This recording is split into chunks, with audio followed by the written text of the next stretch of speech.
Raj, please show the PPT.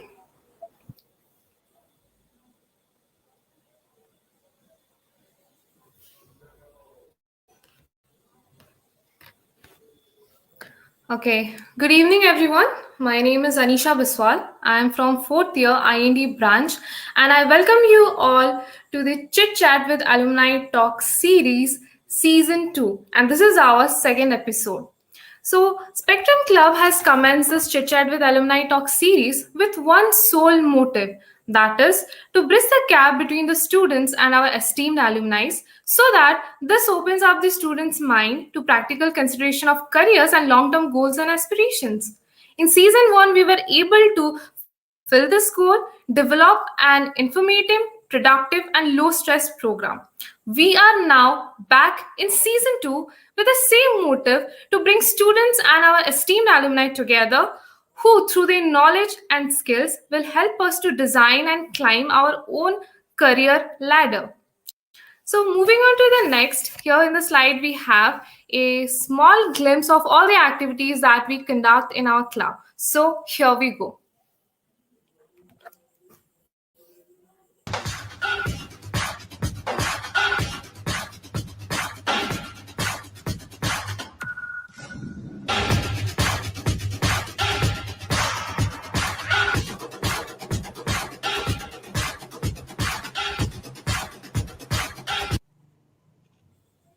Alexa, it's magical. Welcome to Hogwarts.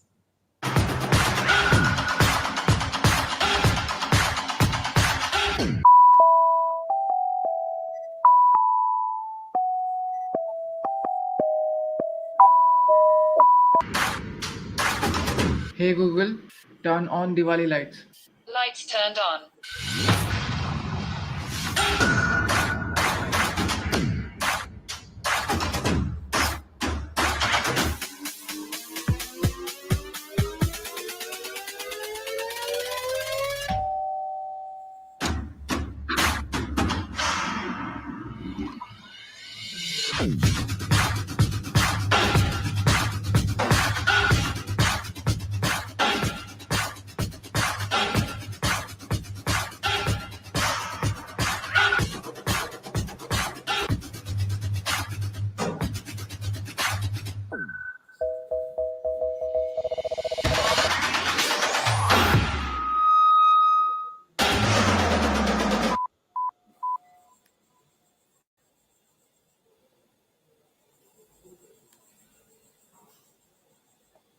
So, talking about the club, this club was established by Sir Vikram Keshari Panda, who is a senior business consultant at Dr. Reddy's, he was formerly at Asian Paints. So, formally, it was his idea to start an electronic society, and now Spectrum has come so far that we have all the three different domains of software, hardware, and design. So, the name of the club, that is the Spectrum, is a contribution to our alumni branch of 2015. Moving on to the next slide, we have three wings in the club, that is hardware, software, and design. Moving on to the next.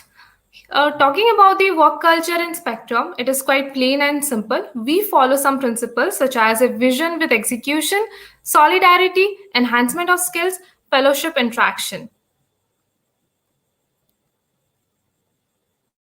Spectrum is indeed a great benefit for all the students who join. We actually encourage all kind of your knowledge and all your interest in the field of software, hardware, and design, and make it implemented so that you come up with great projects. So students can have an access to learn the new instruments and its application in today's technical world. The club members are regularly in touch with the seniors and alumni for various project works and getting a better benefits of all the exposures that we have outside our college. Spectrum Club members have proved themselves in every field, and here we are with a list of achievements. Group of clubs have qualified for the Texas Instruments in India Innovation Challenge. We have also come up to the semifinals of E-Yandra robotic competitions, which was held in IIT Bombay in the year 2019. Some of the people have awarded third in hackathon conducted by Sankal Semiconductors. One member of our club has also been awarded the Tata Steel Women of Metal and has been awarded an internship along with the PPO. And there are more in a list of achievements in the list. Moving on to the next. Here are a list of projects that all the members have done, which includes the smart toilet for physically handicapped people, the obstacle avoiding robot, the laser audio communication, digital notice board, automated cloth dryer, and many more. Talking about the events that we have conducted in the year 2020 to 21 includes the Bitech show by Aman Dhattarwal, Robo Soccer, Python webinars, and webinars of embedded systems, circuits, VLSI, Spectrum Internship Drive, and Hacktoberfest. Chit Chat with Alumni Season 1 was a great hit, and here is the list of all the alumni who have joined with us in our noble cause and imparted all the knowledge and exposure that they had outside the college, and that was a great beneficial for all the students that have attended the meeting.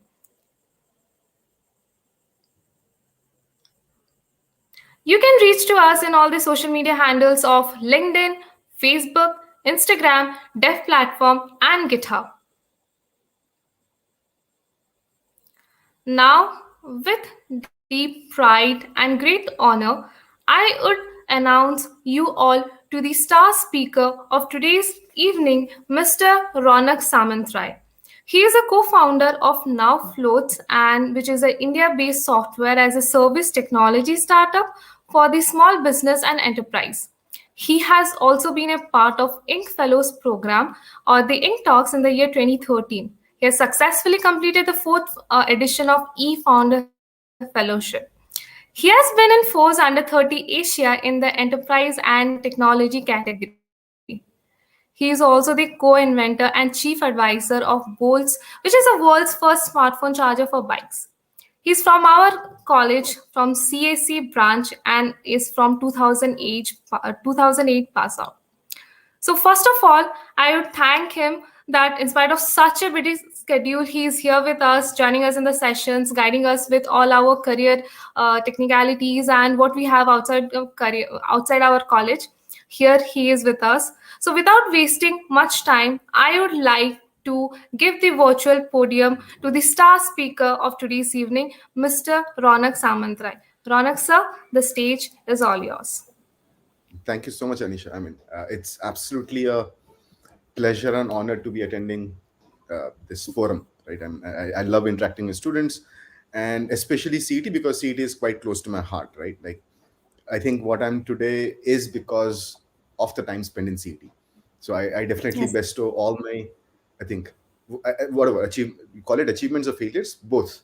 Like whatever events have happened in my life, it's always based on learning that I had in my 4 years at CET, right? And by the way, I'm just a BTech. I'm not a very learned person, like what I should be, but I'm not. Like I'm not an MTech. I'm not a PhD. Well, it was one of my dreams, but then yes, somehow I got sucked into entrepreneurship, and yes, once you get the taste of the blood of something, right? Like, and that gets to you, you continue doing that. Anyway, so I would love to have this meeting a bit interactive. So I've always talked to students at CET when I had visited the campus, right? So this is the first time I'm trying to talk to you guys over a virtual meet, and hence it'll be quite interesting to see how this goes. But yes, please feel free to write your comments and stop me anywhere. And I do not want to give gyan. I would rather love to answer your specific questions if you have any, right? And gyan to, you can read it on internet. There's so many TED Talks to look at. I'm nobody to sort of give gyan, but I'll attempt my 2 bits, right? Talking about ambition, talking about how do you achieve them. But before that, about me, right? Let me sort of walk you through the 3 aims that I had in college. Like, I did my 12th in Bokaro, right? Did my 12th in Bokaro. Of course, as anybody else, I wanted to get an IIT, completely screwed it up. In my times, there was AIEEE. I'm not sure if you guys are aware of AIEEE, because now the examination formats have changed.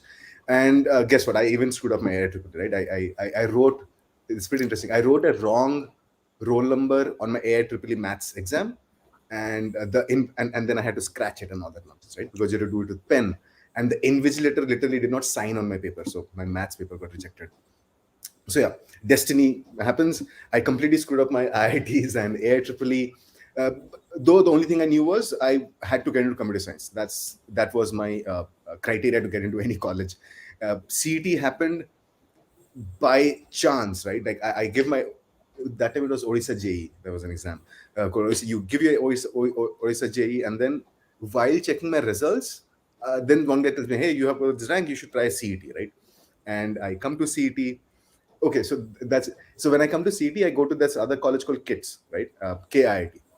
KIIT, what do you call it, Yes, right? yes, sir. And CET, it was unfortunately rainy season, right? I walked into this college, of course alone, and it was raining everywhere. We just had this ground floor that time, and the first floor was getting constructed. It was make the building it, and yeah, and I go to KIT, right? It had swanky buildings and people on the street and what have you. There was a buzz in that area. And what got into my head, but I still chose CET after seeing the rain drop through the roof. Yeah, I, I don't know why, but then yes. So some decisions in life are never logical, right? And you just make it without knowing why the hell are you making it. But when you look back, it definitely makes sense because it, definitely had a huge role to play. And thank God I did not join another college. I'm really grateful that I joined CET, right? Because because of the fact that there was rain dropping from the roof. There was just so many opportunities, right? You could, this is again story after joining, right? There's no logical sense of joining a college which is in that shape. But then looking back, it made sense because in college there were just so many, what do you call it, problem statements to solve or opportunities out there. And I just love that, right? So you throw me into life where life is SHIT, I would just love to swim in it and chill with it. Yeah, so that's what is fun, right? Life has to be chaotic, isn't it? There's Yes. no fun when life is smooth and sailing and you're chilling on a yacht. There's no fun in that. Both of it. If you're chilling on a yacht in the ocean, Indian Ocean, you will get bored in 3 days. You will start getting seasickness. So chilling, Jumanji experience, absolutely. So yeah, so chilling doesn't give you. I think Jumanji is the right word, right? Somebody said Jumanji experience. Jumanji starts with the fact that hey, I'm going to play a video game, but guess what? It sucks you in. It takes you to a roller coaster ride, right? And that's why it's an unforgettable experience. Imagine Jumanji had been just a video game; it would never have become a movie or just a board game. The fact that it is chaotic and chaos leads to, I would not say success. Chaos leads to progress. Uh, Success is the wrong word to use. Success and failures are sort of perspectives, right? So chaos definitely leads to progress. If there is no chaos, there is no progress, right? So yeah, joined CET with core objective ki mere ko computer science karne ka hai, right? So my core skills, I knew that I had to do computer science, and that to being in CET, right? I mean, let's be honest, we did not get into, at least I did not get into IIT or NIT. So yeah, that was definitely a challenge. That how do I really prove myself in this segment? Second was, the problem I had was I was very introvert, right? Like a single child, mama's boy, been in school, never been in an environment where you don't wear uniforms, and that was very. It took me a few days to get used to it. How do you have people around you who are not wearing uniforms, right? Like, and everybody is in fancy dress mode. But again, thanks to ragging, nobody could be in fancy dress mode in the first year, so that sort of helps you. It virtually becomes in uniform. Like you have this, I'm not sure if it still exists, but then we used to have this formal shirt and formal pant, and you got to button your the top thing and put your head down. So it seems like an army, seems like a uniform. Very people come like me coming from a school background, like for us 12th was a school, right? So literally you go and stand in the assembly, do your prayers and blah blah. So the ragging literally helped me ease into the whole fancy dress world. Otherwise it's difficult to ease into fancy dress. But yeah, so yeah, so second thing was how do I really get out of the introvert mode, right, and get used to the fancy dress world. So getting out of introvert, CSC, and third was independence. Guess what? Being a single child, it comes a lot of pressure, right? You have a lot of expectation. Your mom and dad, and yeah, I think all of our parents have a lot of expectations from their kids. So getting independence from there, and the fact that nobody was monitoring you 24/7. right? So that independence I was craving for when got out of my 12th, right? Like I need to stay on my own. I had to stay in a hostel. And guess I used to always hate my weight. I was 74 kgs in 12th. I'll be honest. In Okay. within 6 months, I came down to 64 kgs. I was so proud of myself because of hostel, of course. But CET sort of Yes, yes, got sir. me the right BMI index for me by staying in CET with the 4 years in hostel, got me maintain my right BMI. And after guess what? After that, I sort of knew how to control my weight and not put on always or put down. So just maintain. So CET got me into rhythm of eating less food and eating what. Yeah. By the way, this is pretty interesting. I would not say I'm anti-food, but then for me, food during CET, what I learned is again, please do not take this advice. This is just my perception. That food is essential only to live, right? So why should you even spend time eating food? And the fact that hostel food, you know how the taste is. So any of the food doesn't taste good. So you anyway have to eat food for to live. So that sort of became a mantra in life. Even till date, I yeah, for me, I still believe eating food is waste of time. I wish that was a medicine you have, and it gives you all the energy to do your work, yeah, focus and those things. Yes, so that's about me, right? Yeah, I hope you like the hostel. I hope a lot of people still stay in hostel. I think hostel, I'm assuming that Uh, yes, sir. hostel are the best place. And now Yes, you sir. guys have Even hostels in campus, right? You guys have hostel in campus, so yes, I think yes, that's the yes. best way to handle. We were off campus. So our biggest challenge was how do you even get to college, because all of us wake late, right? Wake up late, and how do you even get to college? How do you get to class in time? So yeah, that was fun. Solving those day-to-day problems was super fun. Uh, let me sort of deep dive into these three things, right? Like how do I work on the core skills? How did I work on my introvertness? And that always helps you 4 years later, right? So core skills, it was straightforward, right? Now let's act a fact. A college in India always has limited resources and faculties. Again, I'm saying India in general. I do not. Again, you guys can translate it to CT, but a college is usually constrained with the faculties and especially let's say a branch that is niche. It'll have further constraint in terms of faculties, right? So in first year, my aim was okay. The advantage I had in first year was in 12th I had done a lot of coding, so I knew C++, right? So in first year my aim was to read up as much as possible about computer science. So as to, I mean, thanks to ragging, I got introduced to I'll not share ragging stories for sure. That how did I get my introduced to seniors and how did I figure out? So what I figured out in ragging is कौन से senior को क्या पता है, right? Like which senior is good in what subject. That you figure it out and then you try to suck up to them, right? Hey sir, I'm this, I'm trying to do this. Uh, and they'll take you for a toss. If you ask them anything related to work, the seniors usually take me for a toss. And they'll give you a problem statement which is ridiculously bad, and they want you to fail in front of them, and which is true, right? You got to struggle. And what the senior want to see is, even I do that with in my interviews right now, give a complex problem and see how the person navigates through the solution space, right? It is okay for the person not to reach the solution, but then the fun is in the figuring out what the right approach is, right? So yeah, did that, got a lot of help from my seniors. I remember my third year's fourth year literally gave me the books. They told me what books to read. So first year I read up everything in computer science, right? I didn't not read everything, but then touched upon everything: cryptography, database, AI, uh, what have you. I don't even remember those stuff.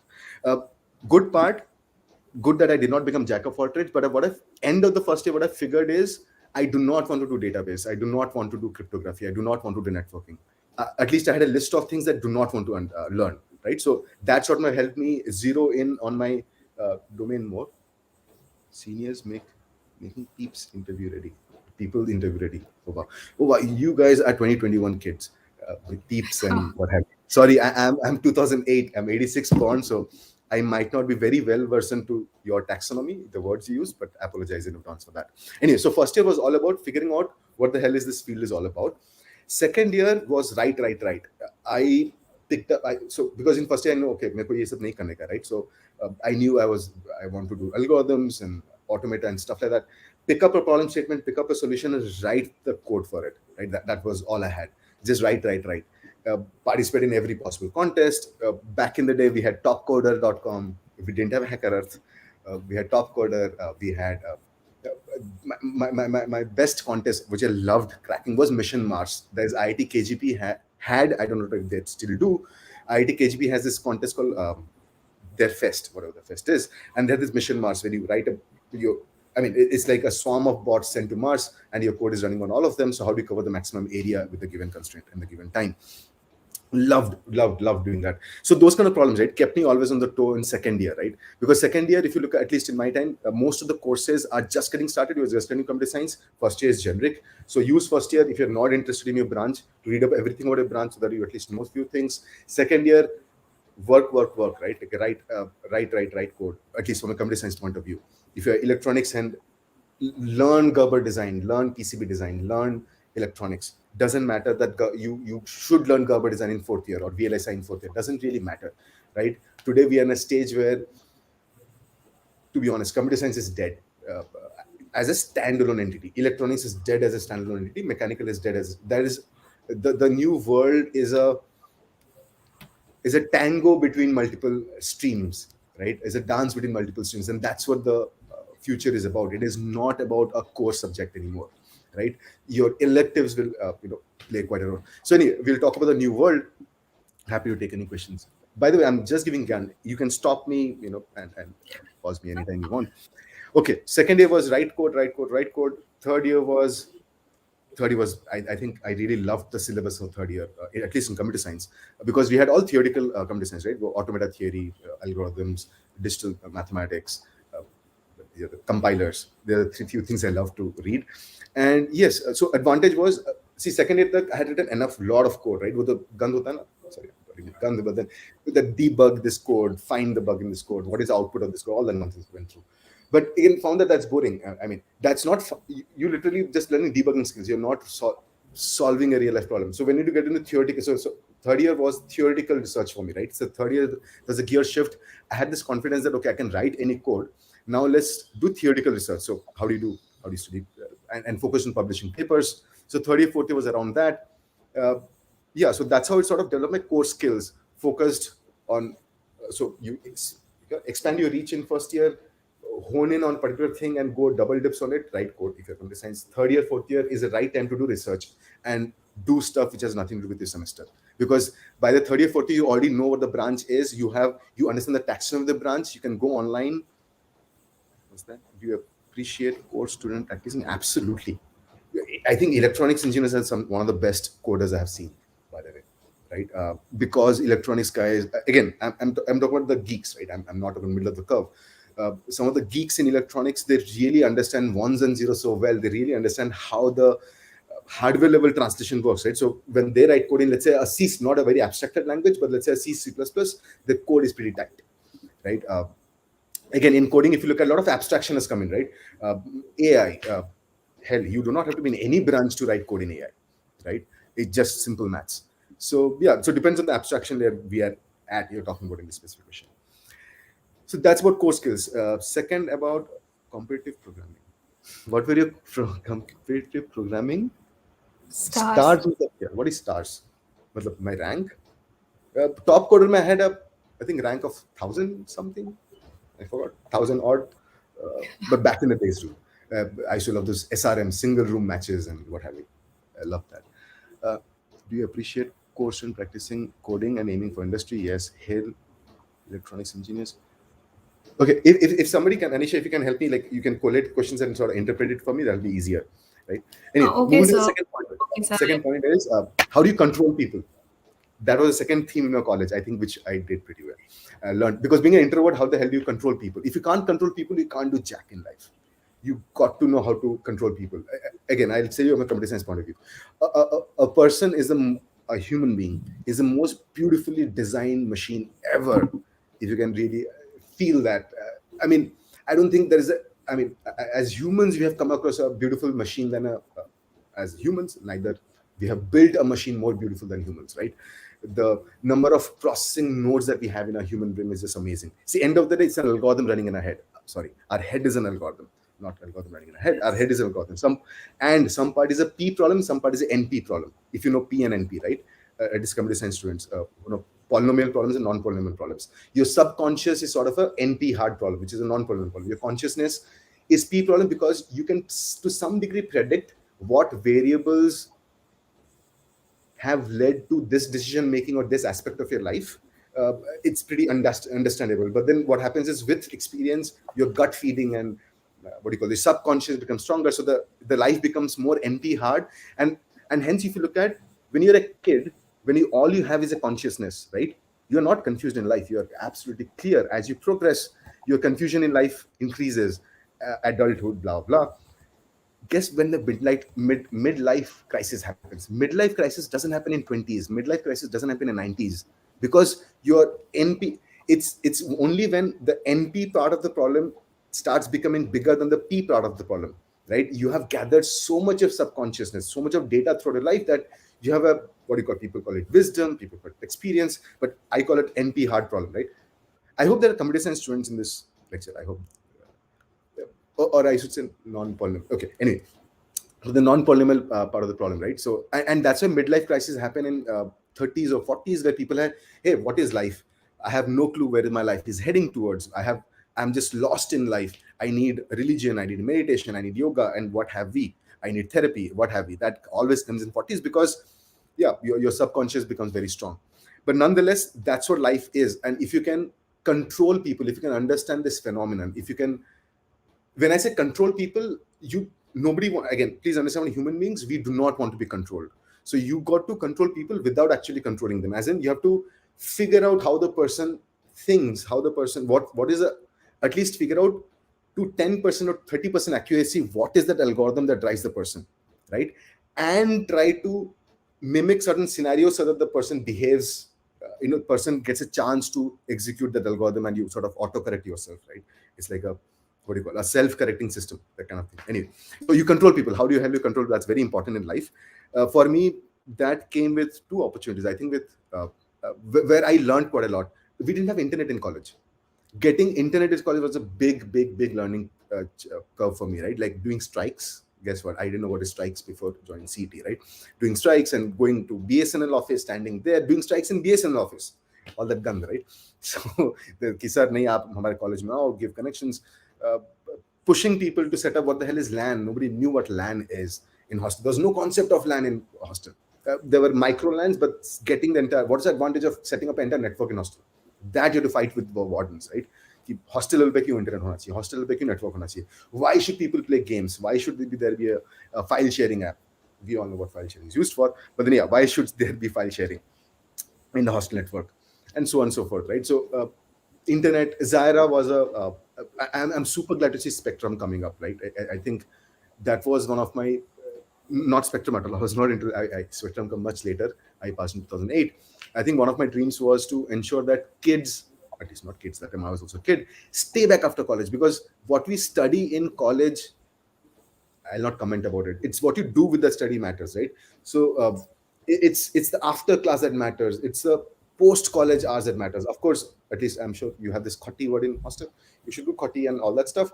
But your after work really matters, right? Khoti helps you establish a social structure in your hostel or in your college. But look beyond that. Don't just spend time in khoti after the college hours. Do some SHIT after college, right? So yeah, my thing was, because our hostel used to be pretty far, 10 kilometers away from college, stay back. There is no food to eat in college, right? To stay back in college till 2 o'clock or 3 o'clock after our classes end at 1 o'clock. Do robotics, do all the small things. Try to raise, because it was not an official club, so we raised 18,000 rupees from alumni after writing 100 emails to people, because there was no official alumni network, there was no this stuff, and yeah, it was very unstructured. But still, we managed to raise 18,000 rupees, made the club official, bought some, what do you call that, development kit and microcontrollers and stuff like that, so that people could line follower. Yeah, so if you look at now these things, you have to control what warden thinks, you have to control what alumni thinks, you have to control what your peer group thinks, your own batchmates, what your junior thinks, what your senior thinks. So this, if you push yourself to do these things, right, it helps you be better at controlling people or understanding people. Let's say controlling is a very wrong word to use against humans, right? So let's say understanding humans, that beautiful machine, right? Again, I have a kid right now, and I can't tell you how it's a reaffirmation of the fact that we all are machines. Once you have a kid, right? A kid is a super super super amazing AI in action. For me, at least, my kid is super amazing. No, remove the AI aspect of it. It's not artificial, but then the intelligence aspect is exactly AI. You see the way, you have the memory maps, right? And that's the associative memory, and that's what I see my kid having, those algorithms in her head. So yeah, it's pretty cool. Okay. Third was, I think third aspect. So I talked about core skills. I talked about control, understanding people, the beautiful machines, and third, of course, is what do you call it? Hustling. Hustling is a very important skill. Whatever you do in life, let's say you want to become an academician, you want to become an entrepreneur, you want to become a coder, you want to become a social worker, you want to become a teacher, you want to become a professor. Whatever you want to do in life, you have to hustle. Life will never give you in a served plate all the opportunities, nor uh, nor can you alone figure out all the opportunities in your life. It ain't going to happen. You will Most of the opportunities will come in because you had done some good to somebody way back, or it comes because somebody knew an opportunity and they end up informing you about that opportunity, right? So you got to hustle with people. You have to talk to every damn person that you come across, right? Overcome the shyness, overcome the fear that samne wala kya sochega. See, at 20s I had nothing to lose, right? At 30s I understand you develop an ego. At 40s, again, as the life progresses, the NP heart problem goes away. Let's not get there. You are all young, so I wish I was 20s, by the way, right? So it is very easy to overcome the barrier that samne wala kya sochega, and that's where most of us sort of fail, right? Yeah, I think somebody wrote, Rupesh wrote, every day is hustle. Spot on. Treat every day as a hustle. When you wake up from the hostel, when you go to the college, treat it as a hustle. I'm going to talk to every damn person in my batch today, and I've seen, right, like there's a lot of this, no disrespect, padhaku kids. There are a lot of these kids who really anti padhaku kids, जिनको पढ़ाई करना ही नहीं होता, right? जिनको बस what do you call velagiri comment in CET-B still comment मारना, right? Yeah, जिनको सिर्फ comment. I don't know if the taxons are still there in college, but then yeah, the comment मारना होता है. There's a group of bunch of people. There's this padhaku people who are always heads down. There's this people who are always good in activities, and they have this own virtual groups without being a group. Like there's no hard China wall around it, but there's a virtual group cut across those things, right? There was a point in fourth year, in because of some fest, in the middle of the night, I had to go to girls' hostel because the girls that had come from other colleges, they didn't have the place to stay. I had to request my batchmates to, and guess what happened? I used to hustle throughout the year. I go to the girls' hostel in the middle of the night. Of course, my batchmates knew me, so they came out. But I think somebody complained. There's a koi ladka aaya hai girls' hostel, man, all that nonsense. So the warden immediately comes in, right, middle of the night, and he says, "Acha, Ronak, okay, tell me what help you need." I was like, "Oh, holy crap!" But because it can go anyways, right? But people had seen me hustling before, and people had always seen me hustle for a topic or an objective, right? So if they and that placed you. By the way, I had a disciplinary committee against me, right? Again, was part of a massive inter-batch fight.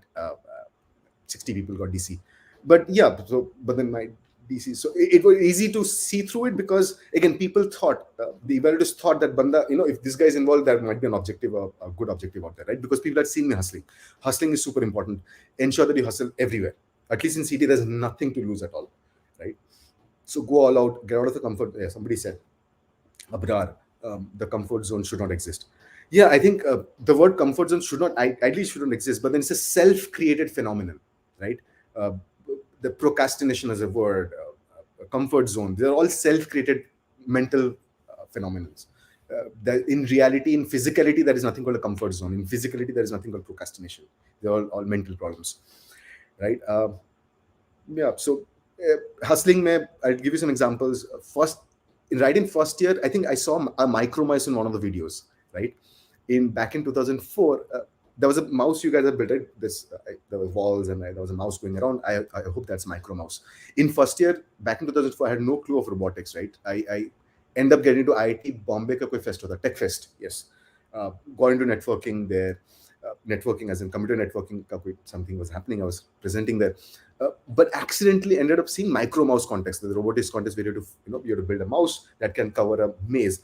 That blew my mind away. That, dude, now you can write code which literally You can write something that literally controls a physical object. Because till date, as computer science, I had written. Can you guys hear me? I mean, I hope I'm audible. Internet is not like it. Now, if somebody can write in the comment if I'm still audible, you guys can still hear me.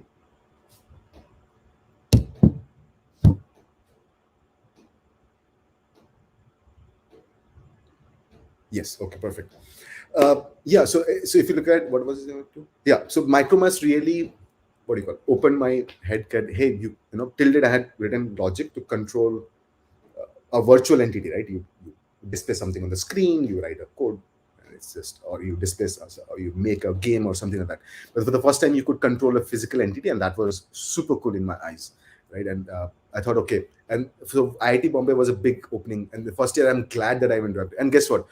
When I come back, I had skipped my unit test. Those days, we used to have something called unit test. One unit test I had skipped. Oh, freak! My principal called me, CET में, कि अरे तुमको किसने permission दिया? I'm like, okay, sir. I wanted to reapply for the unit test. Okay, I actually went to learn something, but I was not allowed to sit for unit. I'm like, okay, that comes at a cost, right? So fair.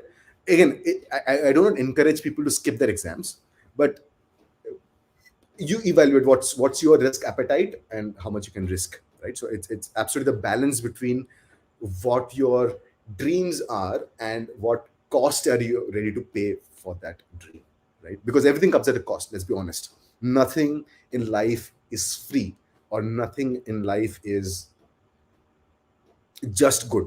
If there is good, there has to be evil, right? It goes hand in hand. Yeah. So this IIT Bombay thing, and ensuring that was not even allowed to give my unit test. Then there was this. Yeah, I remember my HOD, right? Like the first year, I was trying to do some project in first year.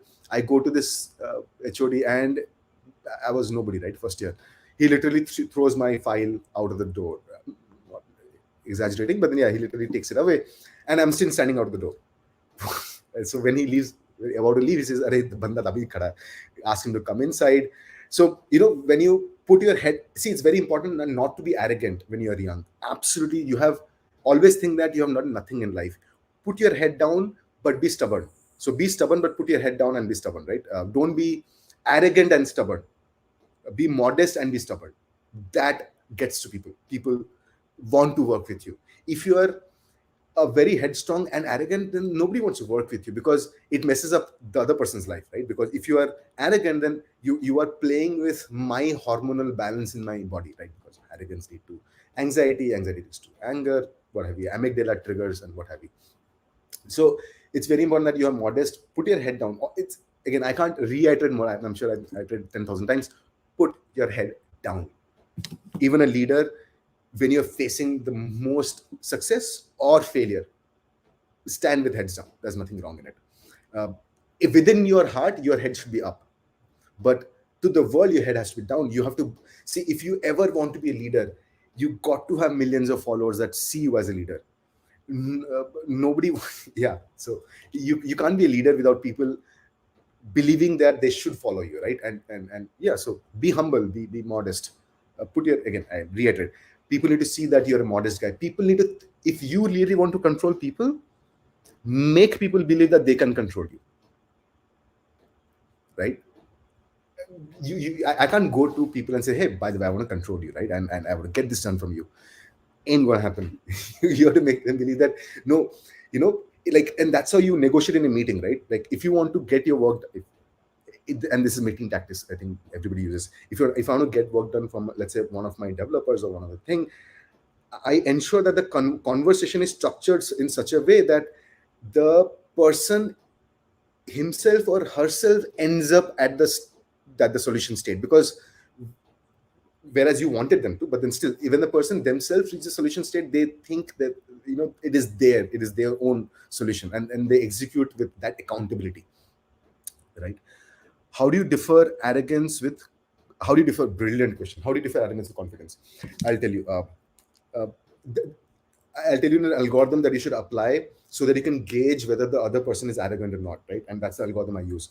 The algorithm is relying on one taxonomy called ego. I'm sure all of you understand ego, right? Now, every human has a small ego and a big ego, right? Now, you got to have balance. A great leader let's say you're talking about Elon Musk, right? Because that's where you do not know whether it's arrogance or confidence. When you're nobody, then कुछ भी ऐसा दिखाओगे arrogance तो बोलेगा बंदा arrogant है, because you have no pre-history to prove your confidence, right? See, if you're already a celebrity, only then the question comes of arrogance or confidence. If you are nobody in life, then everything that you do is maybe confidence, and everything that you do is maybe arrogance. So ignore that. So okay, if you're Elon Musk, big ego and small ego, how do you gauge that?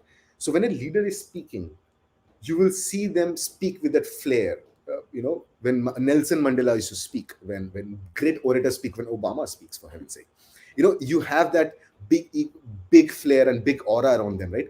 And that makes people listen to you. So the big ego makes people listen to you. Arey, koi bada insan bol raha hai, right? So that confidence, which is super high confidence, is important, and which I call it a big ego, so that you can understand negative terms also.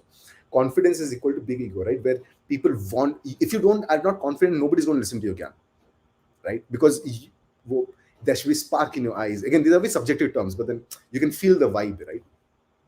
So yeah, big ego is important when you're speaking. But as the leader is a great leader, as they're speaking, if someone from the audience or somewhere, let's say, comes up with an idea which is genuinely better than you, as a big, and that leader then suddenly says, hey, guess what this person is saying, let's say, who asked that question? Abrar. Hey, what Abrar is saying is actually brilliant idea, and makes that, and that's called small ego, right? That your ego, that the leader's ego is so fragile that a small idea, he drops everything that you're saying and makes the new idea his or her own idea, right? So the balance between big and small ego, and this comes with experience and time, that where you need to display your big ego and where you need to display your small ego, because if you don't balance between the two, you're kind of screwed, right? People will game you and stuff like that. I hope I was able to answer with this analogy the difference between arrogance and confidence. Look at it at a way of ego, the small and big ego. If you look at arrogance and confidence, it's very hard to judge. Okay, how to do that? Any other question? Our whole life is a if-else statement, Rupesh. Oh, spot on. And the height, it's not a tree, it's kind of it's a connected graph, right? And the depth of the graph, the number of nodes in the graph is, I have no clue. And it's, by the way, it's a pretty interesting problem to solve. It's an NP hard problem, right? And I hope when quantum computing comes in picture, when you're not considering only ones and zeros, we'll have new paradigms to even attack human subconscious and human consciousness, right? Quantum computing is going to disrupt a lot of things, right? And again, sorry, I'm distracting. I keep getting distracted with these topics. But if anybody in computer science, or in mathematics, right? You know what Turing did. Alan Turing literally defined what can be programmed and what is an algorithm, right? कि आप क्या solve कर सकते हो, क्या solve नहीं कर सकते. And that was the geniusness of Alan Turing, right? And that's why in computer science we don't have a Nobel Prize, we have the Turing Award. So and you read this in automated theory and all that. So this guy and you would have seen that Imitation Game, right? The movie, The Imitation Game, that was based on Alan Turing. So check it out. So he literally defines what is programming, and that was possible because end state was yes or no, ones and zeros. It came from the Heirloom kapda banala machine days, right? But now we are talking about system which has multiple states, doesn't even 1 0. So the what can be programmed, what cannot be programmed, what can be solved, what cannot be solved is an absolutely open statement for anybody to give a crack at. See, we are at a cusp when any of you can be Alan Turing, right? There are, how do I even tell you that excitement? There are opportunities right in front of your eyes to go at it, right? You just have to solve it. And it takes a normal Alan Turing, whom nobody knew about, to come ahead and define what is a program and what is an algorithm, and which we till did study. So yeah, quantum computing is out there for anyone if you go and give a crack at it, right? I think I'm very excited. If you're a theory, I have lost my sort of edge on theory, but yeah, you can see my passion, right? Like if you are excited about theoretical computer science, please make your fingers dirty in quantum computing. I think that's the in thing. How do you get out of mental state of procrastination? Be in love, right? If you have a girlfriend or a boyfriend, you don't procrastinate, right? आपको शाम को ऐसा chill करना होता ना जाके. Same thing, fall in love with your idea, right? The way you fall in love with human beings, and that gets you out of procrastination zone. Fall in love with the idea, fall in love with the passion, and Okay, so that brings me to, I think I should get 44 minutes done. I have one three slider because I had a topic to share. I'll just walk you guys through. uh, Let me know if you can see my screen. Okay, can you see my screen?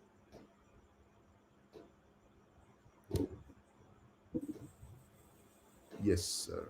Yes, sir, we can see your screen. Brilliant.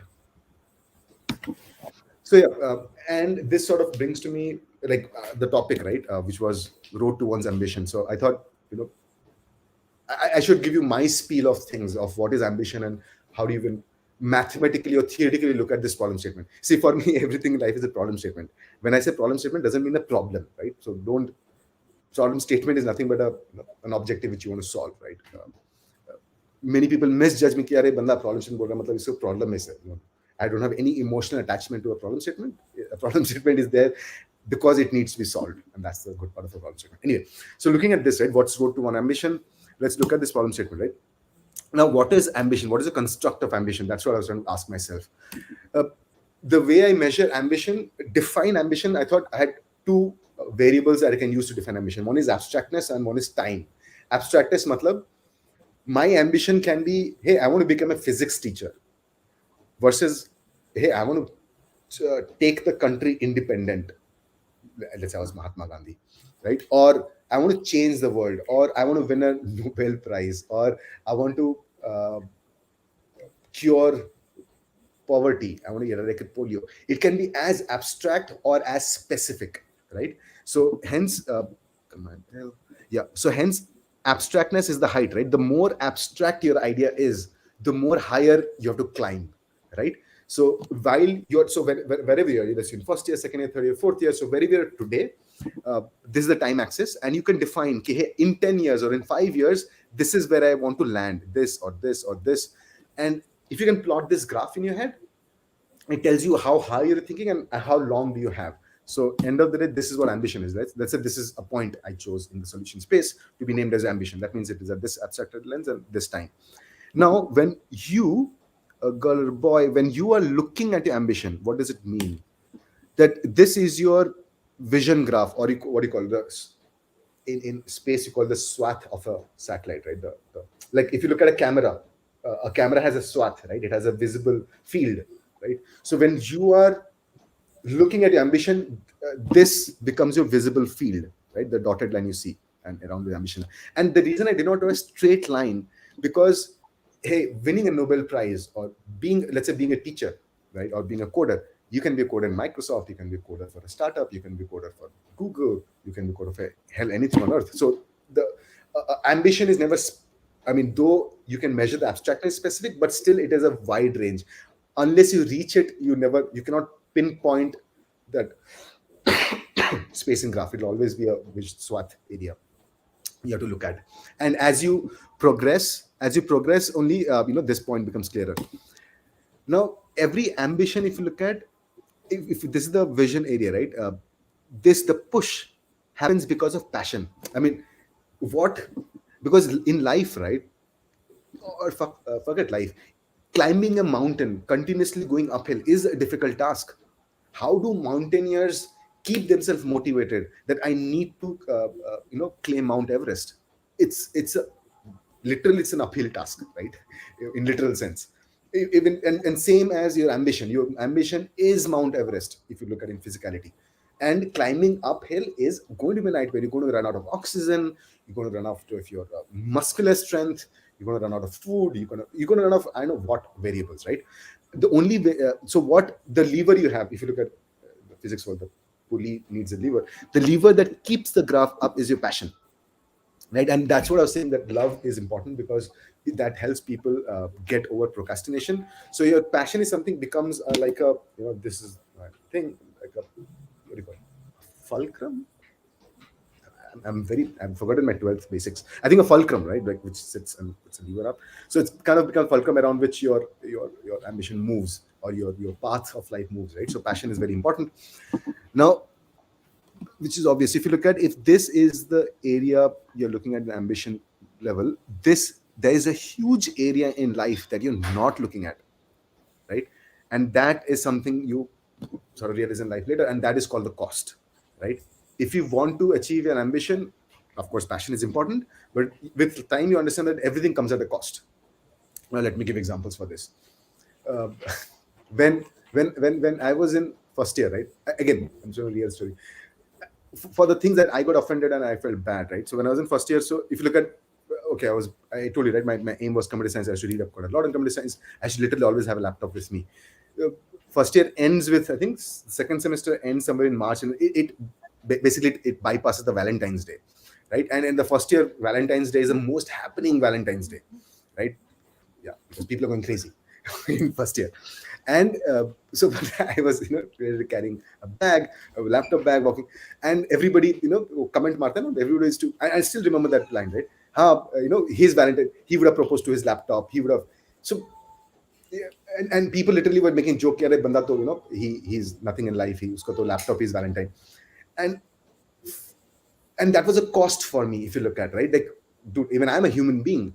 I'm not that I'm dislike being a geek, but then somewhere down the line you feel that why am I not part of the usual chaos, or the happening Valentine's Day? Why should I be tagged with a laptop, right? And then that's a cost you deliberately decide to pay. Ki, "हाँ, चलो, बंदे को बोलने दो, that's fine, chalega."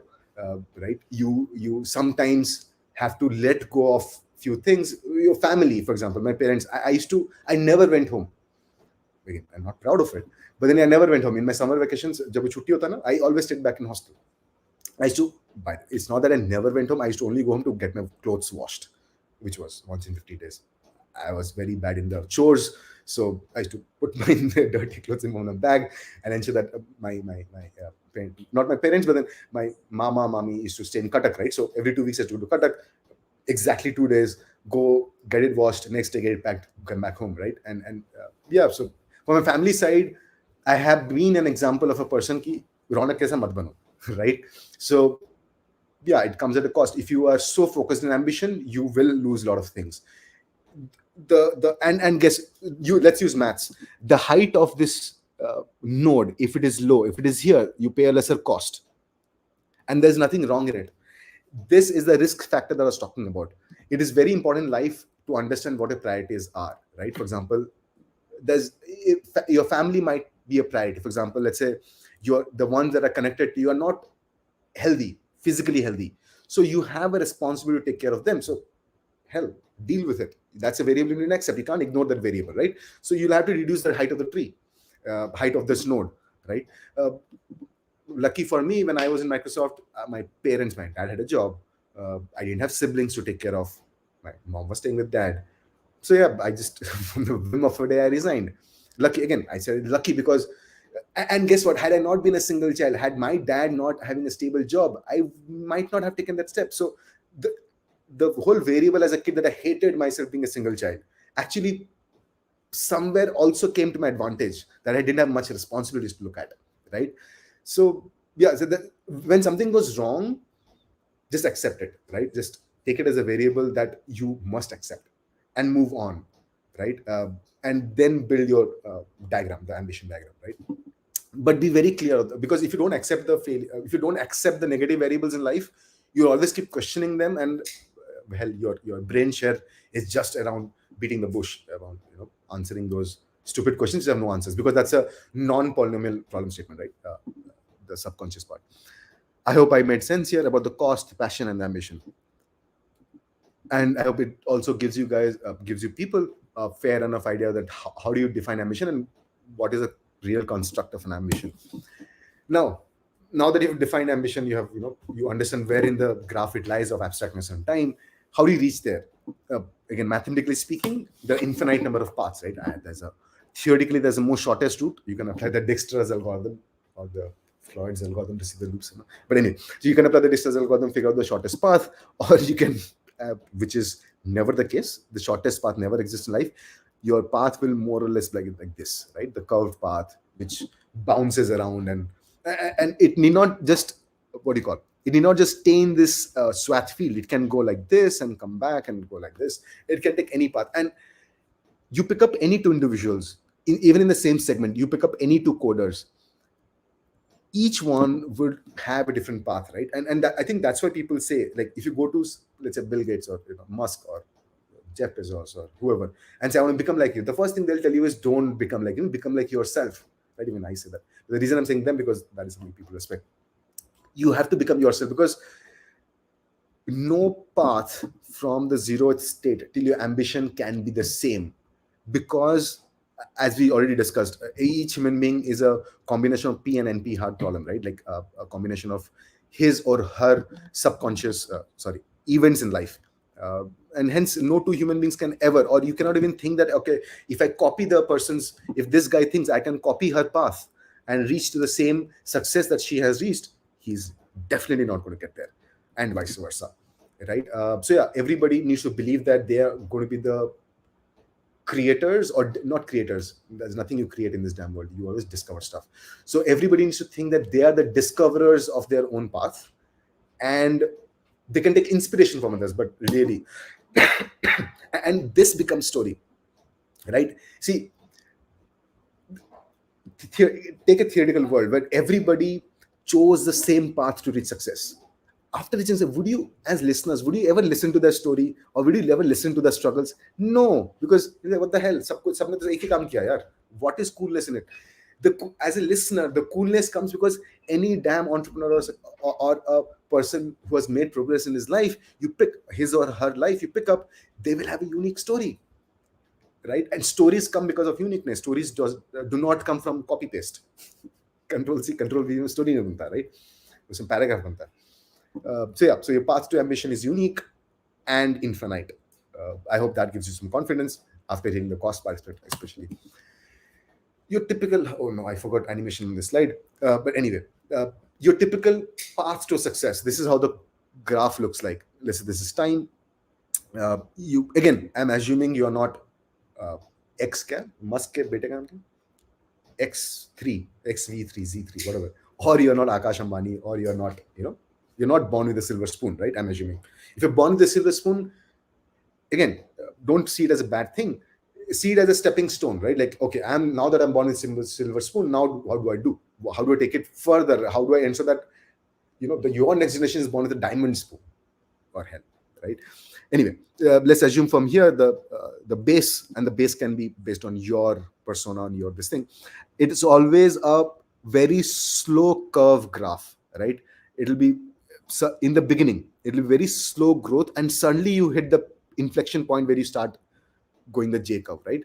So this phase in life is always the most chaotic. When you're starting on an idea, when you're starting something new, when you're starting on a new field, and thanks to internet, it has made more chaotic. If you just go online and search for that, you will find so many things, so many influencers, so many thought leaders, so many self-proclaimed thought leaders, so many self-proclaimed influencers. There's so much of information out there. There's information overload, right? So yeah, it becomes chaotic.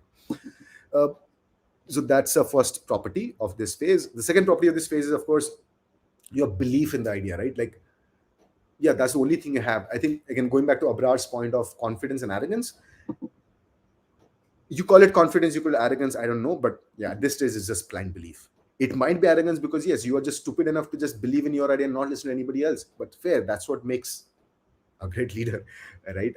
So belief in the idea in the beginning really is important. Like blind belief, blind love, blah, blah, blah. We talked about controlling people. So yeah, team. People need to believe in you. You can't do jack alone, right? Absolutely, you can't do jack alone. And guess what? Everybody has bad properties. When you meet a human being, you of course always see the good things first, but with time you start seeing bad things. And if you keep harping on the bad things, you're never going to form a team, right? So you have to keep looking at only the good side of the moon and keep at it, right? And that's how you do teams. Last is very important here, mentors and critiques, because if you're new to the journey, you might get lucky, but then mentors and critics, again, these people are not there to tell you the solution, but they are like autocorrect in WhatsApp or in your mobile phone, right? You have to, like the way autocorrect works, you literally first start typing the word and then autocorrect will tell you, hey, this is the spelling mistake. You can't just look at your WhatsApp and say, okay, I'm going to message, and now the phone is going to type the message automatically, right? Ain't going to happen. So mentors are critics are like autocorrect. You have to give enough information for them to add value. You can't just say, reach a mentor and say, hey, I'm here, mentor me. Not going to happen. That's a waste of time for you and the mentor. Hope I made sense there. Okay, that's the beginning part. The last part. By the way, if you guys are getting bored, I know I'm just 1 minute over time already. This is my last slide, so I'm going to wrap up. So don't worry if you're getting bored. Okay. The once you go through this J curve, eventually life flattens out, right? Because even nothing can grow infinitely forever. Everything has a flat period, and of course, you can see through it and again go through a growth phase. That's fair. But then you will in life always have a flat period also, right? After you have had stupendous growth. You pick up any company. After you had a great growth, you go through a period of flatness. And that is important because that phase makes you process oriented and predictable, right? When you have nothing to lose, you are extremely chaotic, you are agile, you are risk prone. When you have a lot of things in your to lose, when you have a lot of things to lose, it might be in form of money, it might be in form of attachments in life, it might be family, it can be anything. It can be your whatever, right? Your research papers, the number of publications you have, or whatever. So you have a lot of things to lose, right? So you become more structured in life, you become a bit more process oriented. And see, this is where you made your team. You take risks in doing blind belief, but at this phase you need loyalty and predictability. You do not, because you are operating at such a height. Again, don't take me in money. You can be in such a respected person in professor. It doesn't have to be a monetary height, right? It can be the height of trust and respect. You're operating such a height that you might miss out on the small things on the ground, right? So hence, if you have people who are not loyal to you, who not just you trust them, but they also trust you, right? Loyalty goes without saying. You're going to screw up, and it becomes a very data driven. This at the flat stage, at the smooth stage, is when you become a lot data driven and lot process driven, rather than here when you're in hyper growth stage or discovery stage, you are very gut feeling driven and chaotic and agile and hustle and all that stuff. Yeah, so that's how a success graph looks like. If you add failures to it, of course the shape of the graph will change. Let's say I had a dip and then I go rise. Yes, the shape of graph. This is a very theoretical graph for success. Literally in this graph, the person did not have any failures, which is not possible. So you'll find erratic. The graph would always be noisy and not this smooth. That's about it from my side. Ambition is like a lighthouse. Just keep looking at the lighthouse and ignore the storm, right? Storm is the cost you pay, the price you pay to reach the lighthouse.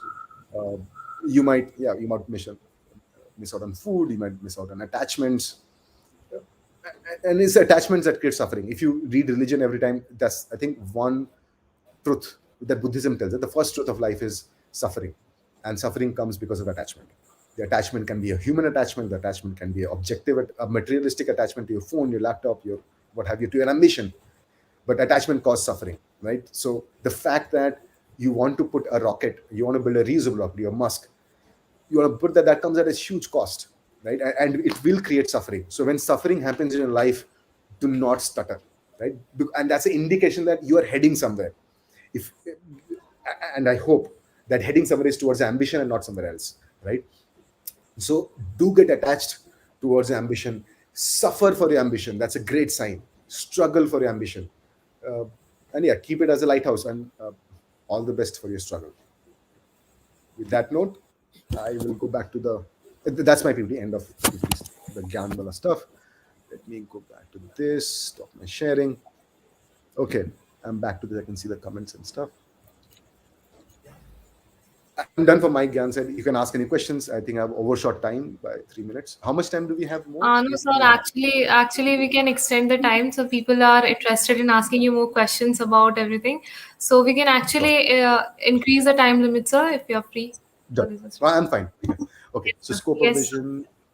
Was it always a goal to open your very own startup or something? Yeah. Oh yeah. Okay. The real story is. Again, people thought I was arrogant. When placements happened, I did not sit. I was a placement placement coordinator. I used to coordinate everything. And I did not sit for the first 2 companies that came. And I thought, no, I had to get in Mindtree. I didn't want to go through the first 4. Right? Mindtree was the 5th. And because I maybe I was arrogant, I was confident, whatever you call it, because every damn person, my friend, thought I was arrogant, right? In hostel, banda apne ko kya samajhta hai, uh, and isko kaise pata iska mind tree mein ho jayega, blah. So it was a huge stress, but I finally got through mind tree. Okay, for me it was okay, bucket list ke placement ho gaya, but I always wanted to do a startup, right? So I remember talking to a friend of mine in KIT, that hey, he had started the robotics club in KITs, right? So we were both decided that hey, apna campus to lag gaya, but then chuck it, let's start a robotics company.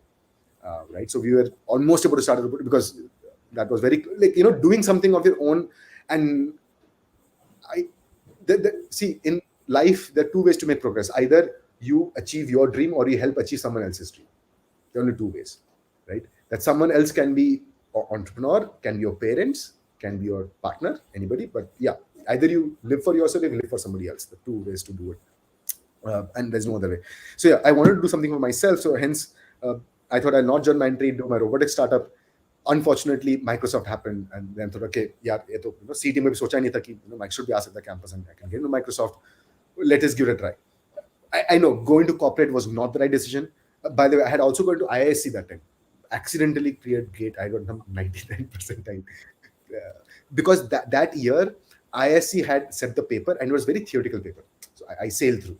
I used to suck in terms of remembering those formulas and all that, but I was decent in theory, right? Fundamental theory. So I sailed through. But again, mistake. I should have gone to academia. Academia is 10 years ahead of corporate, right? But corporate has its swag and finance and it's swag. And I think mistake. Went to corporate too early. But again, it has its own benefit. It tells you, again, how to forcefully put your head down, right? Corporate teaches you that discipline. Corporate teaches discipline because it's like official ragging, if I'm call it. यहाँ ragging में तो चलो college में अच्छा है कि आप complain कर सकते हो, रो सकते हो. ऑफिस में तो that is it. I mean what your manager tells you, what your corporate culture tells you, that is it. So it's like legal version of the ragging that happens. And when you go to college, it feels like that. At least to me, it felt like that. What is always a thought? Okay, what did your startup ideas were this inspiration? I was on a high, and thought, okay, life mein kuch karna chahiye. I just left my job at a whim without having any clue what I'm going to do when I left my job at Microsoft, right? And everybody's surprised. I had just got the good awards and I was doing decently better at Microsoft. But yeah, when I left my job, it was a surprise to everybody. I had 13 ideas. When I put my paper down, I had 13. I bought a whiteboard in my room. I wrote down all the ideas and guess what? Started working on all of them, right? What happens is eventually lose interest. It's like, eventually lose interest. It's like you figuring out, hey, I need a life partner. How do you go about it, right? Like you talk to multiple people, but you sort of eventually zero in. You can't say that, okay, I'm going to wait for my right life partner to come in and then I'll talk to her or him. Ain't going to happen, right? So you have to go and attempt every idea that you have, and eventually something works out. Not works out, your heart takes you somewhere. Because none of the 13 ideas were successful. I mean, yielded any results in the first 2 years, right? So it was just about subah utke, what comes to your head.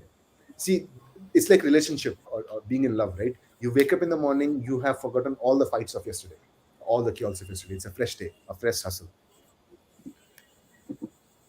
Do you ever regretting making your work your top priority? I think I've answered that question. The cost aspect of it, yes, of course. When I'm down, I try to not be emotional, because I think, okay, the way emotion happens is behind the brain, there's something called amygdala, right? So when you get anxious, the amygdala takes control of your brain. Your cerebellum and cerebellum are not in control. The amygdala takes in control. This sweet little person, what it does is that it releases a hormone, tells all other organs to stop consuming blood. And that's why you freeze, you do, and that's why I don't like emotions, because it's not my AI in control, it's my amygdala in control. I just don't like my amygdala that way, right? I want me to be in control of myself. So, and it's only when amygdala takes over, I do hate the fact that my work is my priority. But yeah, that's when only I'm emotional. Otherwise, I again, that's a story. I'm 35. I'm 35, right? So yes, it is. I do have passion, but then I have to, what do you call it, reaffirm my passion every single day to ensure that no, this is, you cannot look at the cost that you're paying, right? Because the cost just keeps accumulating. So yeah, you you sometimes have to ignore it. I'll give you an example. Again, I'm not comparing myself to Mahatma Gandhi at all, but then I love give this example. Let's say you're Mahatma Gandhi, right? And you are going on Dandi March. आप ऐसा 300 लोगों को 3000 लोगों को लेके गए डांडी मार्च, right? वहां पे गए, वो नमक वहां उठाया, फिर ब्रिटिशर्स आया, फिर डंडा मारे, people lost life, right? You come back home, chill, you are alive, you come back home. Imagine there were mothers who lost their son, there were wives who lost their husbands lost their wives, kids lost their parents. Don't you think they would have come that night to Gandhi's home and said, nobody's beating him, but then तुम्हारे वजह से मेरा बेटा चला गया, तुम्हारे वजह से मेरी लड़की मर गई, तुम्हारे वजह से मैं विधवा हो गई, तुम्हारे वजह से ये हो गया, वो हो गया. Like, for Mahatma Gandhi to even sleep for the next 3 nights post his Dandi march must have been a nightmare because of the cost he paid. But if he had looked at the cost, he would have never taken up. I mean, I'm not saying he's the only one who took a country independent, but he wouldn't have become Mahatma Gandhi that he is today, right? It was a sum of all variables. But then, yeah, everything comes at a cost, right? The point is how much cost are you ready to pay, and that is something you discovered about yourself. How big a ASSHOLE you are, in layman term. Okay, did you remember Harish Jain? Of course. Why does it ring a bell, Harish Jain? मेरा junior था ना? He was a guy with the specs, electronics, brilliant, very soft-spoken guy. Again, I might be absolutely wrong, but yeah, I remember a person called Harish Jain for sure. Very sweet guy. How difficult is it for you to take risk comparing scenario with your college days now and you're now in your job? I think you'll get that answer.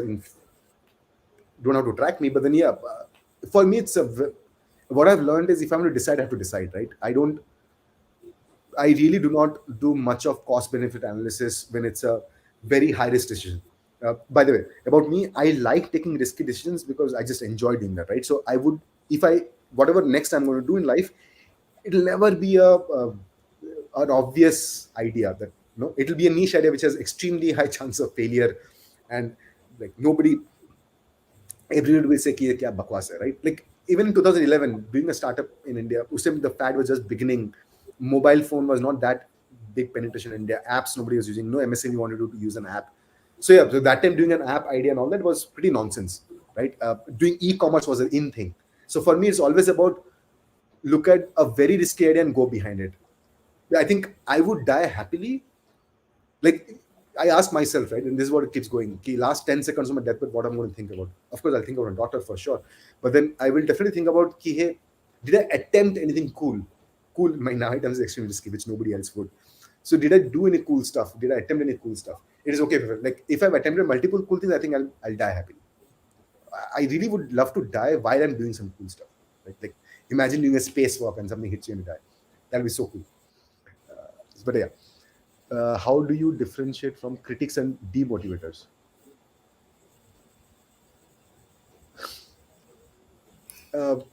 Demotivators, for me, again, the definitions are different. For me, demotivations come from people when they try to stop me with the intent of good in their heart, right? And that demotivates me. I don't know why.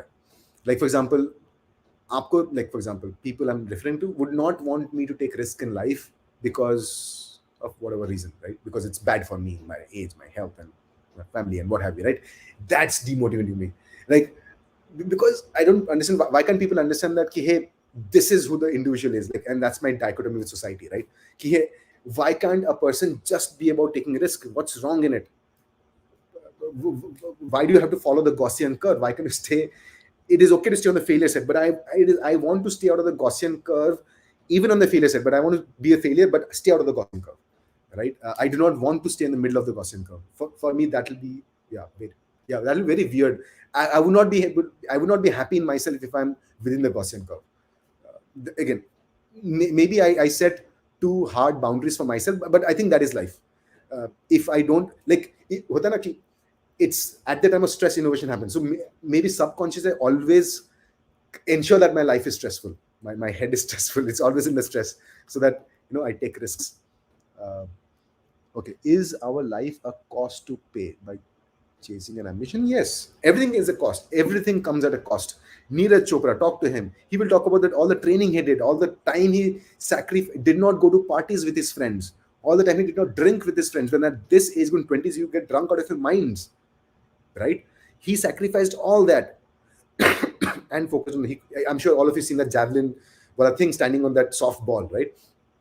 How many people can do that, right? And that comes with immense amount of practice and sacrifice, right? So anything cool only comes at a cost. Nothing comes free. No, there's no free meal in the world, my friend, right? When you breathe, there is this protein called ATP in your body, which burns. And for me, that I read about ATP, right? I think that's the definition of soul, according to me. But anyway, that's off topic. So there is combustion happening in your body to make you alive, to keep you alive, to keep this organism alive, right? Everything comes. Your life is at a cost of something. At combustion is, something is consumed and there's a release of energy, right? So it's literally, combustion is the basis of life. So everything comes at a cost. But should you look at it that way? No, right? If you are, अगर आप ऊपर देख रहे हो, right, तो आपको नीचे दिखेगा ही नहीं. And जहां आप देख रहे हो, that's the opportunity. जो नहीं दिख रहा, that's the cost. If you do this, hey, I'm looking up as well as looking down, you will be lost. Keep looking. Like hota na, people say don't put blinkers on. I say put blinkers on towards your ambition. Put absolute blinkers on towards, and keep looking at it. Maybe you'll reach, maybe you'll not, but at least you are looking at that. You'll die happily rather than being chaotic. Kabhi idhar dekh rahe ho, kabhi niche dekh rahe ho. Don't be a pendulum, right? Don't oscillate between the cost and the benefit aspect of it. Either stay on the benefit or stay on the cost. If you reach a stage in life where cost that you're incurring is very high, focus on it and solve it. Don't then put success. Don't put the other thing. Don't question other thing. You had a great job at one of the biggest tech companies in the world. What motivated you to get? I think that's what motivated me. Like when you work with Microsoft, it gives you confidence. Okay, I can write code. I'm not going to die hungry.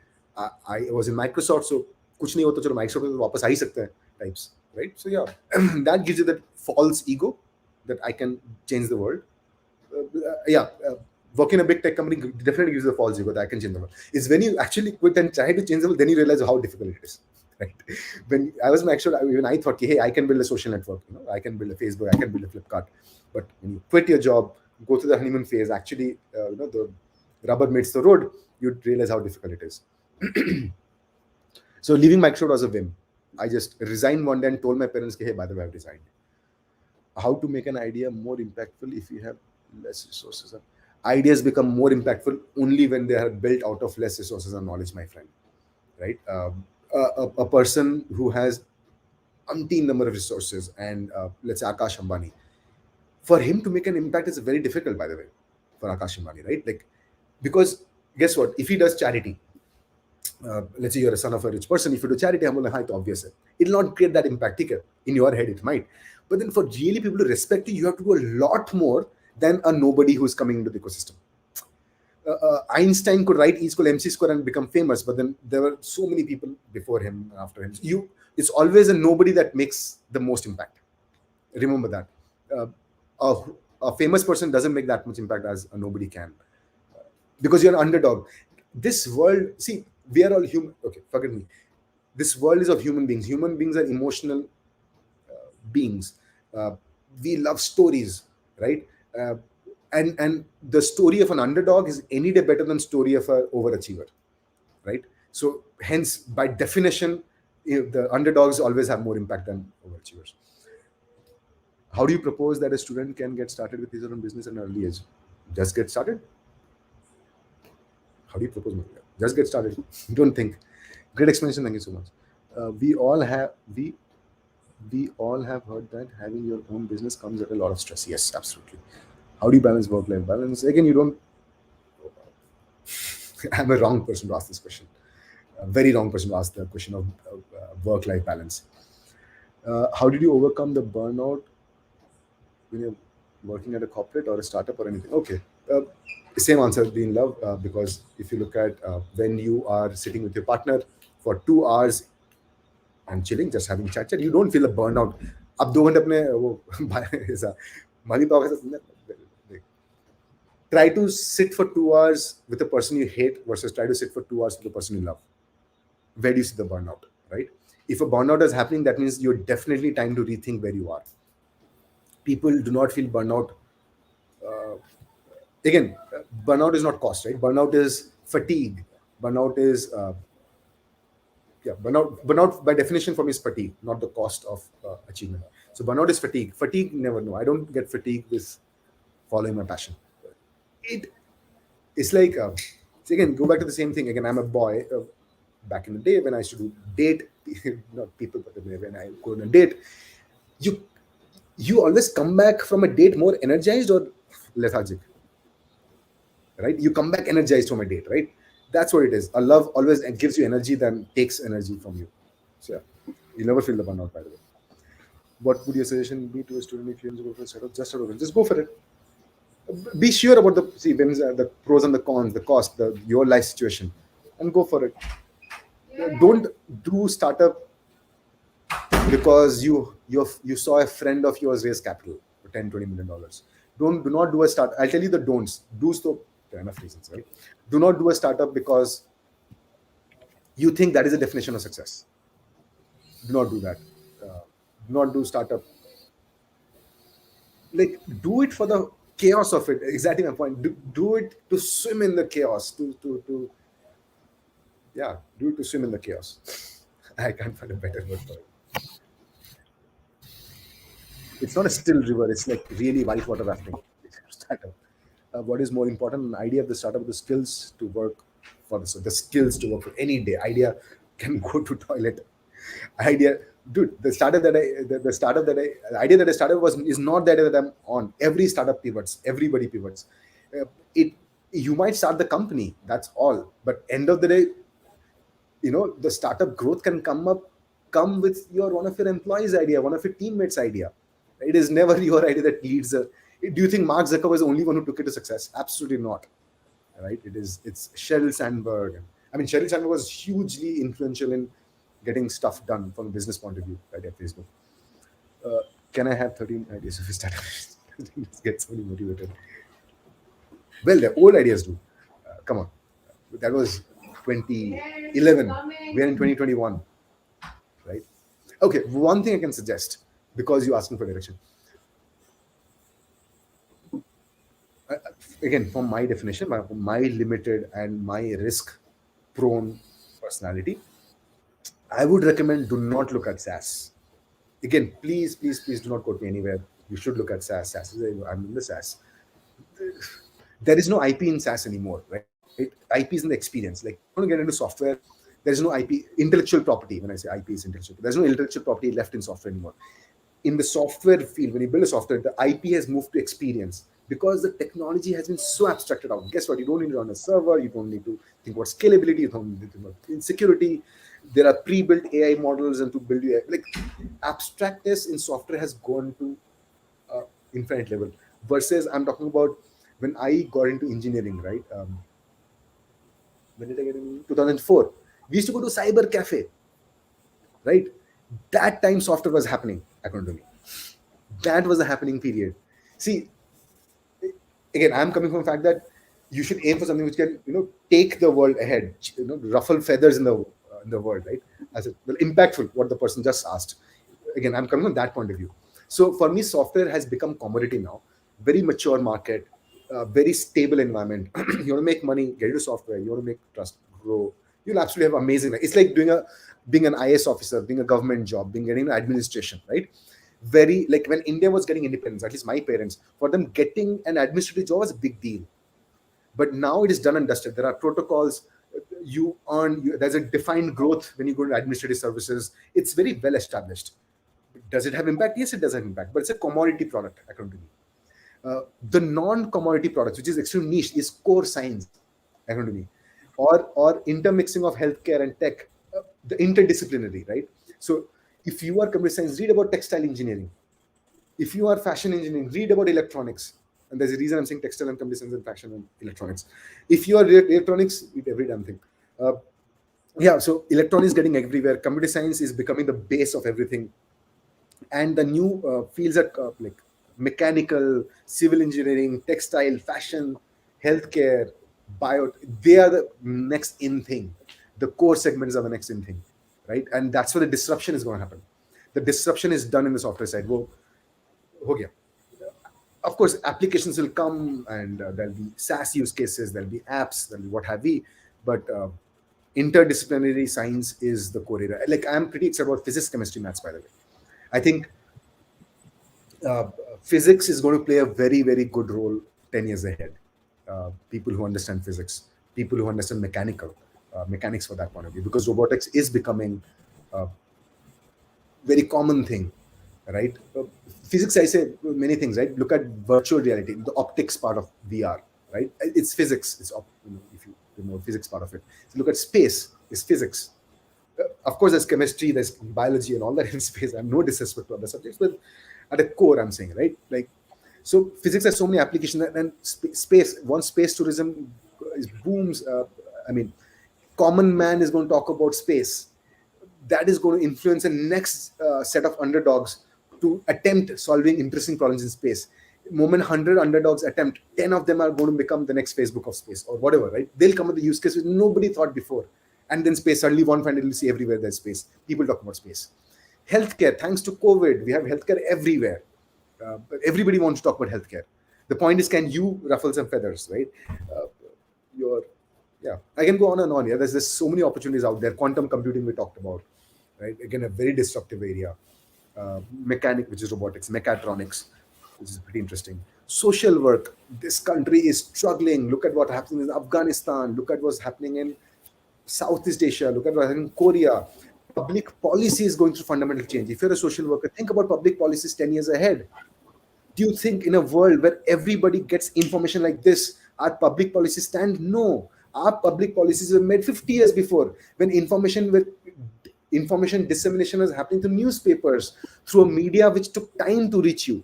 Now, incident hota hai, aap usko live dekhte ho, right? A kid staying in a village in a mud house is seeing YouTube, right? So public policy has gone for a toss. So public policy, liberal arts, huge disruptions going to happen, right? Yeah. If I think I got wide enough. Software, yes, definitely no scope in software. I don't know. But yeah, अगर आज के time आप code करते हो ना, भूखा नहीं मरोगे. You will not die hungry. The world, like earlier, if you knew farming, agriculture, like agriculture became a commodity. If you know agriculture, you will not die hungry. Software has become agriculture. आजकल का, like for me, today's software is equal to yesterday's farming, right? So farming is software. Code लिखते हो तो आप भूखा नहीं मरोगे. What would you suggest a fresher? Choose and work on something that you love. Get less. Depends, yeah. Like depends on the constraints that you have, the variables that you're dealing with. What if you really need capital? You need to send home capital. Of course, you have to look at payment. You have to look at a paid salary. What if you have a loan? You took a student loan to come to college. You have to pay the freaking EMI, right? So evaluate the variables and take the right call. See, every equation has best case scenario, worst case, and average case scenario, right? Every algorithm has it. So evaluate choose the most, I would not say best case, average, most optimal case where you are ready to accept the cost that is going to come with your decision, right? Make that decision, but go with it. Accept the cost, move on. What is your inspiration? Yeah, my inspiration is pretty flaky. Yeah. Like my inspiration is, I'm 35. I mean, my failures are definitely my inspiration. Kiya 35 was in them kuch nahi kiya abhi tak. Definitely, I mean, that definitely pushes me. Like failures, number one. Number two is anybody does cool stuff. I'm like, what the? I don't know if you see it, but I'm like anybody does something cool and disruptive. I'm like, भैया उसके पास भी एक sir है, दो हाथ है, दो पाँव है, same sort of neurons. Like, how come the idea came to the person's mind, the skills aligned, the magic happened? Yeah, so that inspires me quite a lot. Like how people do cool stuff. It really inspires me. I wish I could find the algorithm someday, right? But I'm sure I cannot. That sort of goes against the universal theory. But yeah, I think we're done with the question. So sir, I guess this was the last question for this session. Yep. And I hope you had a good time, and I definitely enjoyed talking to you guys. It was the first time this happened, but yeah, it was fun. Yes, sir. So one thing I want to say you, like by seeing your enthusiasm, we are so grateful that you joined with us today. We loved all your analogies. I love this parts where you say that Control C or Control V से paragraph बनता है. थोड़ा life की success story नहीं बनती है. So Yeah. that was great. We loved all your analogies, the great enthusiasm. You were answering all the questions. We really got a lot of insight from all the talks that you had. So with this, I guess thank you very much once again for all your time. Like this 1 hour and 30 minutes was literally a torch bearer for all the students, those who wanted to start up. We had a lot of startup questions about their life, about the college, about their career. We loved all the way you answered to us. So that was all clear for us. So with So that note, email you can we are write an very email. much. My email. Sorry, I can drop my email address ronak.arcades@gmail.com. That's my personal. Sorry, just write it. If I write something in chat, it'll reach you, right? ronak.arcades@gmail.com. Yes. So yeah, just feel free Yes, to sure. any student wants to write an email. Please feel free to write an email. I am a very slow responder because for me, computer science guy, right? Doing a context switch takes time. Like if I have to do a context switch to answering people's question, it takes time, right? So, but once I have the context switch, I will go and answer 100 questions in a go, right? So, yeah, please feel to write anything you have in life. I would happy to answer whenever I get time. I'll do that. Perfect. Thank you so much, Anisha, for this opportunity, and I'm actually sorry for making you chase me for such a long time. I got busy, so I apologize for that. No And yeah, problem. but definitely you are doing a Yes. great job. Thank you. Thank you so much, sir. Thank you so much for joining us. We are waiting for you for a long time. Thank you so much, sir. So, bye. Bye bye, sir. Thank you so much.